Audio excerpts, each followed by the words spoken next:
बिना लोभ लालच शुभ कार्य करें, अन्य लोगों की सहायता करें।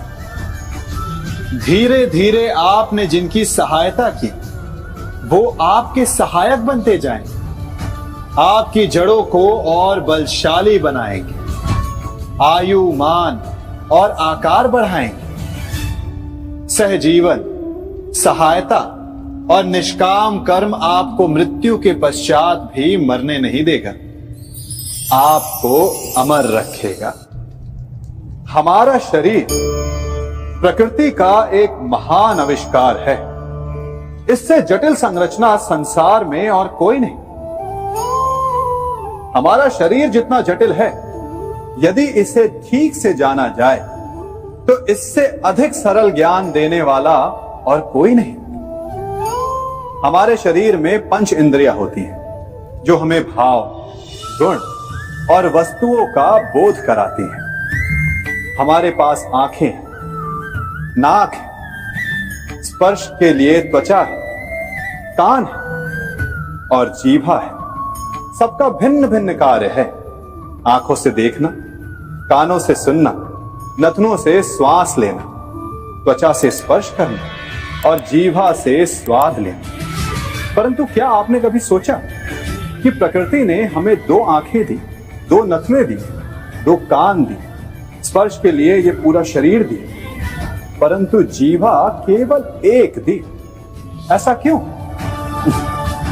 क्योंकि प्रकृति चाहती है कि हम देखें अधिक, सुने अधिक और ज्ञान अधिक अर्जित करें, बोले कम।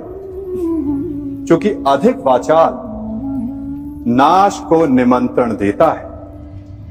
स्मरण रखिएगा।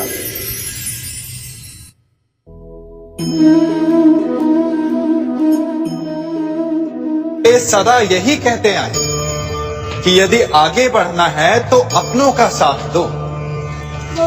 सत्य कहते हैं, अपनों का साथ देना ही चाहिए, परंतु साथ देने से पूर्व ये अवश्य पहचान लेना चाहिए कि अपने हैं कौन। क्या अपने वही होते हैं जिनके साथ हमारा रक्त संबंध होता है, या अपने मित्र? अपने वो होते हैं जो हमें सद्कार्य के लिए प्रेरित करें, हमें आगे बढ़ाएं, हमारा साथ दें। और वो जिनका साथ देने से समाज का नाश, धर्म की हानि, वो सगे हो करके भी सगे नहीं होते। इसलिए जब अपनों की परिभाषा का चुनाव करें तो उन्हें अपना माने जो आपका साथ दे, उन्हें नहीं जो हमें अज्ञान के मार्ग पर ले जाएं।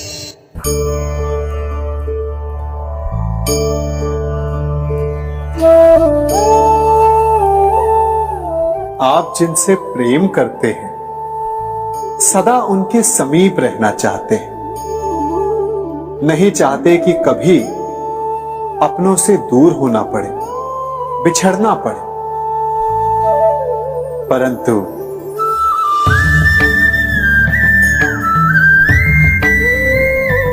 एक समय के पश्चात अपनों से दूर हो जाना उन्नति के लिए आवश्यक है।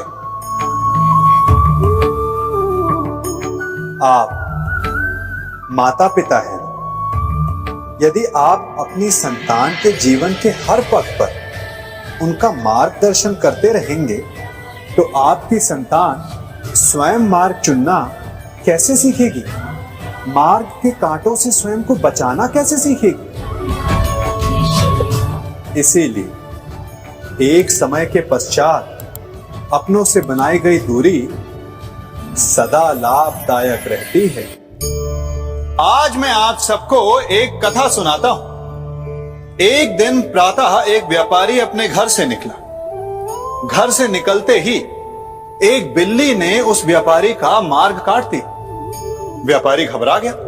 वो फिर से घर लौट गया और शुभ घड़ी की प्रतीक्षा करने लगा।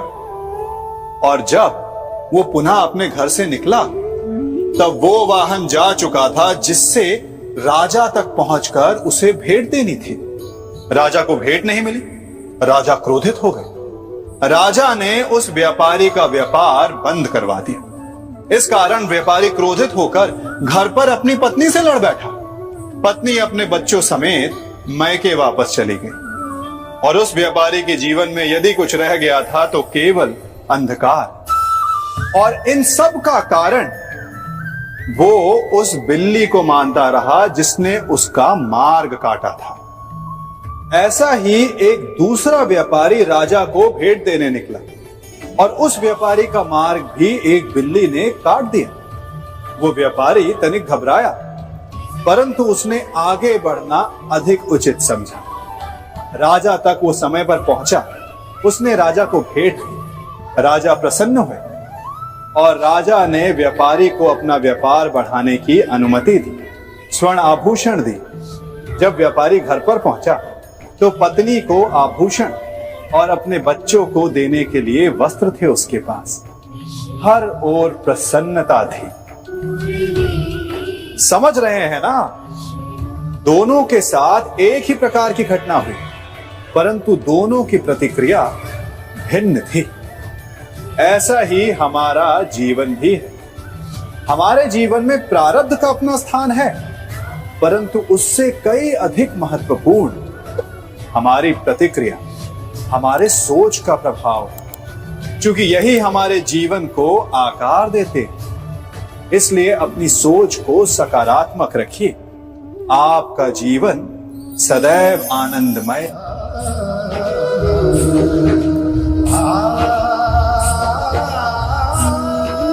हम सभी अपने जीवन में कोई ना कोई कार्य करते हैं तो थकान की अनुभूति होती है, और यदि थकान ना उतरे तो कार्य करने का मन नहीं करता। हम आशा करते हैं कि कदाचित एक दिन में 24 के स्थान पर 26 घंटे होते तो आराम करने के लिए हमें और अधिक समय मिल जाता। हमें ऐसा अनुभव होता है कि हम बहुत अधिक कार्य कर रहे हैं, है ना? परंतु क्या आपने कभी सोचा कि जो लोग संसार में सफल हैं, उनके पास भी सफल होने के लिए दिन में केवल 24 घंटे थे, तो फिर वो सफल क्यों? इसका एक छोटा सा रहस्य है। वो कार्य चुनते हैं जो उन्हें प्रिय है, जिसे करने में उन्हें आनंद आता है। उन्हें लगता ही नहीं कि वो कार्य कर रहे हैं, उन्हें लगता है कि वो प्रतिपल आनंद मना रहे हैं। और जब आप आनंद मनाते हैं तो थकान कैसी? इसलिए यदि आप जीवन में कोई भी कार्य करें तो वो आपके मन को भाना चाहिए, या जो कार्य आप कर रहे हैं उसे अपने मन को भा देने दो। सफलता आपको मिलेगी।